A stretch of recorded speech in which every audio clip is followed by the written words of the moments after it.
Hello दोस्तों, जय हिंद। स्वागत है दोस्तों आपका जेएमसी डिजिटल एजुकेशन सेंटर में। दोस्तों, जैसा कि आज से आपका जो है ग्रामर की सीरीज जो है स्टार्ट होने वाली है, जिसमें आपको बेसिक से लेके पूरा हाई लेवल तक जो भी आपके सिलेबस वाइज ग्रामर चैप्टर्स हैं इसको जो है क्लियर कराया जाएगा। आइए देखते हैं। आज का टॉपिक है आपका use of this and that. देखते हैं use of this and that. दोस्तों, दिस और दैट जो होता है वो सिंगुलर नाउन के साथ प्रयोग किया जाता है। और एक चीज इंपॉर्टेंट है इसका कि दिस और दैट का प्रयोग डिस्टेंस बताने के लिए होता है। क्या बताने के लिए होता है?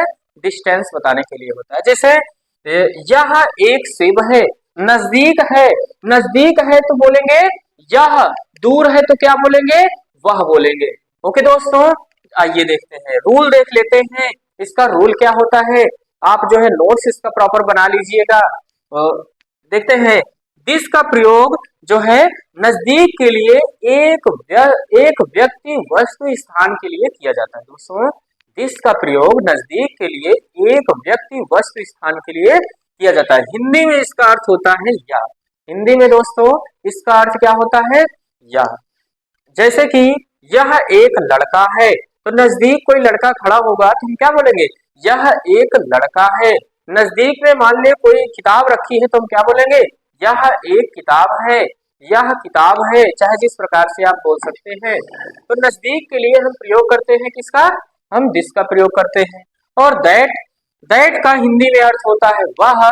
और दैट का प्रयोग दूर के लिए एक व्यक्ति वस्तु स्थान को बताने के लिए होता है। मान लीजिए कोई लड़का दूर खड़ा है, हम क्या बोलेंगे? वह एक लड़का है। क्या बोलेंगे?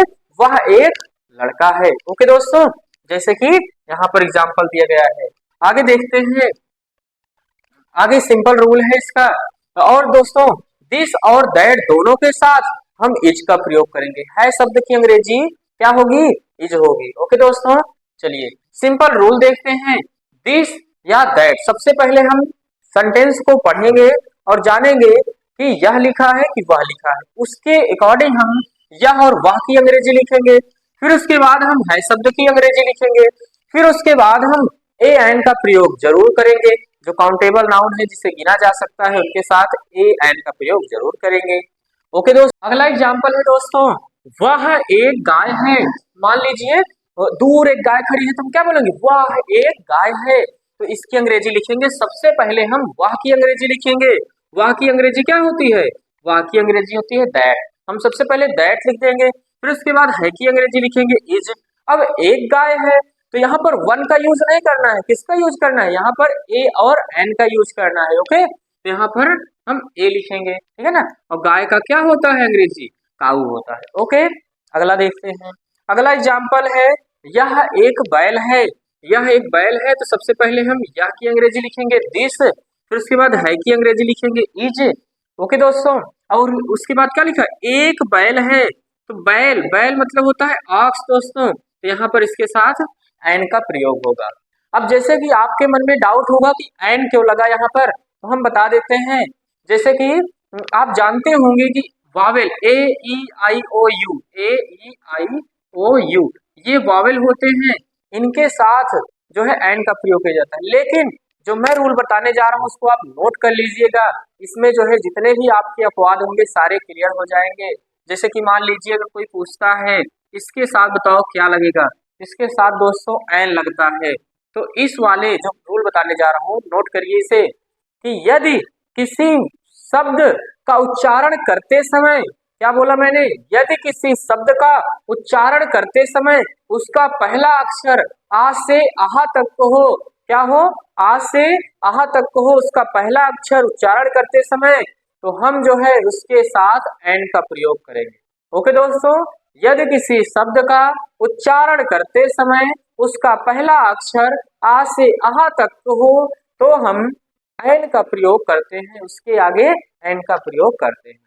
ए का प्रयोग किसके साथ किया जाता है? तो दोस्तों, यदि किसी शब्द का उच्चारण करते समय उसके पहला अक्षर का से ज्ञातक हो और ऋषि हो, का से ज्ञातक और ऋषि, तो उसके साथ हम ए का प्रयोग करते हैं।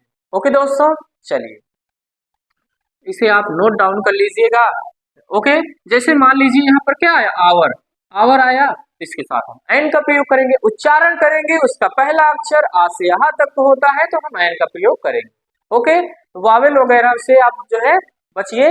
इसमें क्या है कि आपको अपवाद जो है क्लियर नहीं हो पाएंगे, तो बस जानने के लिए वावेल है इतने, बाकी तो आप यह वाला जो है रूल फॉलो कीजिए।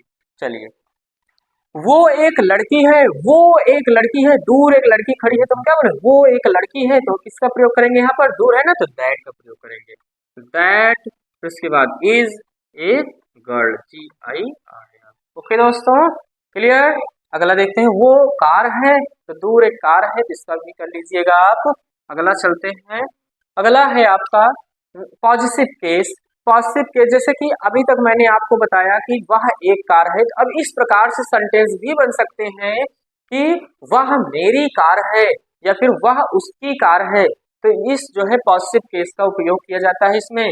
जैसे कि माई के लिए, माई की हिंदी क्या होता है, मेरा, मेरी, और आवर का क्या होता है, हमारा, हमारी, और योर का क्या होता है, तुम्हारा, तुम्हारी, आपका, आपकी। अगर ये शब्द आते हैं तो आपका योर का प्रयोग करना है, ठीक है। और उसके बाद हिज है, हिज मतलब क्या होता है, हिज मतलब होता है उसका। और हर, हर मतलब क्या होता है, उसकी।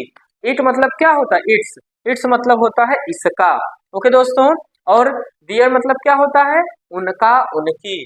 और नेम, जैसे मान लीजिए आता है राधा का, राधा का, या फिर रेखा का, रेखा का, रेखा का भाई, रेखा का भाई, तो हम क्या लिखेंगे, रेखा, रेखा में पास्ट ऑफ यस लगाएंगे, रेखाज हो जाएगा। और भाई का क्या होता है, ब्रदर होता है। ओके दोस्तों, तो ये चीज आप जो है लिख सकते हैं इस प्रकार से। और वाला वाली आता है, ठीक है, तो वंश का उपयोग करेंगे। जैसे फॉर एग्जाम्पल में देखते हैं, यह मेरी कलम है, एग्जाम्पल है, यह मेरी कलम है, तो यह मेरी कलम है, सबसे पहले हम क्या लिखेंगे, यह, वह की अंग्रेजी तो यह है तो दिस, उसके बाद है की अंग्रेजी इज, सेम रूल वही रहेगा, दिस, फिर उसके बाद इज, फिर उसके बाद क्या लिखा है, मेरी कलम है। जैसे वहां पर एक कलम आता था, यहाँ पर मेरी कलम है, तो कुछ नहीं करना है आपको, मेरी के माई लिख दो, कलम का क्या होता है, पेन लिख दो, बस, क्लियर। चलिए, अगला है, वह आपका घर है, वह आपका घर है, डिस्टेंस बताने के लिए इसका होता है ना दूर, वह है, ठीक है ना। तो देखिए, दैट इज, आपका घर है, तो योर, आपका क्या होता है, योर, घर का क्या होता है, होम या हाउस, आप कुछ भी लिख सकते हैं। ओके दोस्तों, चलिए अगले टॉपिक पे चलते हैं। अगला टॉपिक क्या है, अगला टॉपिक है दोस्तों पॉजिटिव प्रोनाउन वाले केस। कौन से, पॉजिटिव प्रोनाउन। दोस्तों, जो पर्सनल प्रोनाउन होता है उसमें जो पॉजिटिव प्रोनाउन, जो पॉजिटिव केस होता है उसके दो पार्ट होते हैं। एक होता है पॉजिटिव एडजेक्टिव, जो मैंने आपको आगे बताया, माई हो गया, हर हो गया, हिज हो गया, योर हो गया, ये क्या होते हैं, ये पॉजिटिव एडजेक्टिव होते हैं। ओके दोस्तों, क्योंकि इन शब्दों के बाद कुछ ना कुछ जरूर लिखा रहता है ना, विशेषता बताते हैं। अगला देखते हैं, पॉजिटिव प्रोनाउन।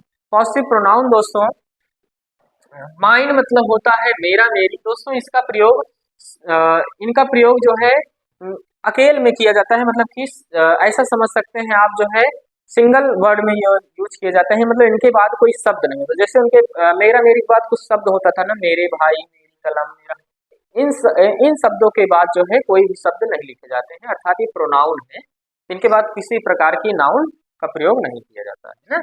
आवर्स माने हमारा, हमारी, और योर्स मतलब तुम्हारा, तुम्हारी, या आपका, आपकी, और हर्ष मतलब उसका, उसकी, और दियर्स मतलब उनका हो गया, नेम्स मतलब हो गया राजन का। इस प्रकार से चलिए एग्जाम्पल में आप समझ जाएंगे, एग्जाम्पल किस प्रकार है। जैसे यह मेरा घर है, दोस्तों इस ऐसा नहीं, यह एग्जाम्पल बनेगा, यह घर मेरा है, यह घर मेरा है, ये वाले एग्जाम्पल है आपके। तो यह मेरा घर है, तो यहाँ पर मेरा, मेरी के बाद कोई शब्द नहीं आया है ना, तो हम क्या करेंगे, यहाँ पर माई का यूज करेंगे। ओके दोस्तों, और देखिए इसमें हम पूछेंगे कौन, मेरा क्या है, तो निकल गया है ना मेरा घर, ऐसे पूछ सकते हैं आप सब्जेक्ट के रूप में।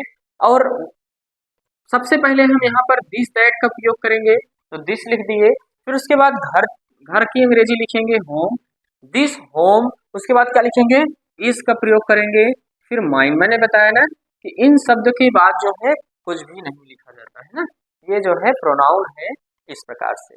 अब दोस्तों यहाँ पर जो दिस है ना वो एडजेक्टिव का काम कर रहा है ना, यह घर, यह वाला घर जो है मेरा है, ठीक है ना। इस प्रकार से सबसे पहले हम दिस दैट की स्पेलिंग लिखेंगे, फिर उसके बाद जो वस्तु, व्यक्ति, स्थान, जैसे कि लड़का लड़की इस प्रकार से दिया हो, या फिर स्थान जैसे सिटी विलेज वगैरह, यह गांव मेरा है, ऐसा सेंटेंस अगर बनता है तो उसकी अंग्रेजी लिखेंगे। फिर है की अंग्रेजी इज, फिर उसके बाद जो भी दिया रहेगा, मेरा मेरी तो माइन हो जाएगा, तुम्हारा तुम्हारी आपका तो हो जाएगा योर। ओके दोस्तों, चलिए जैसे अगला एग्जांपल देखते हैं। यह कलम तुम्हारी है, ये आप जो है कीजिएगा, कमेंट कीजिएगा। अगला देखते हैं। अगला दोस्तों यह वाले जो है आपके जो सेंटेंस है इनको देखते हैं। यह वाला अगर आता है सेंटेंस में, यह वाला मेरा है, जैसे वाला यह वाला मेरा है। ओके दोस्तों, जैसे आप जो है मान लीजिए पेन कई सारी रखी हैं, तो आप क्या बोलते हैं, यह वाला मेरा है, या फिर बैग ढेर सारा रखे तो आप बोलते हैं यह वाला बैग मेरा है। तो उस प्रकार के जो सेंटेंस बनेगा इस प्रकार से। तो सबसे पहले हम यह वाले का क्या लिखेंगे, दिस, उसके बाद वाला का क्या होता है, वन होता है, this one is mine. Okay दोस्तों, दिस वन इज माइन। इस प्रकार से सेंटेंस आप जो है बना सकते हैं। वह वाला का दैट वन, लाल वाला, जैसे कहते हैं ना यह लाल वाला मेरा है, तो इस प्रकार से आप बोल सकते हैं काला वाला ब्लैक वन, और मेरा वाला माई वन, जैसे बोलते हैं यह मेरा वाला है, तो यह मेरा वाला है तो क्या बोलेंगे, दिस इज माई वन। यह तुम्हारा वाला है, this is your one. Okay दोस्तों, वे वाले के दीज वंस, वे ये वाले के दीज वंस, वे वाले के दोज वंस। ओके दोस्तों, आगे देखते हैं। उनके वाले क्या होता है, दियर्स वंस, और हमारे वाले के आवर वंस।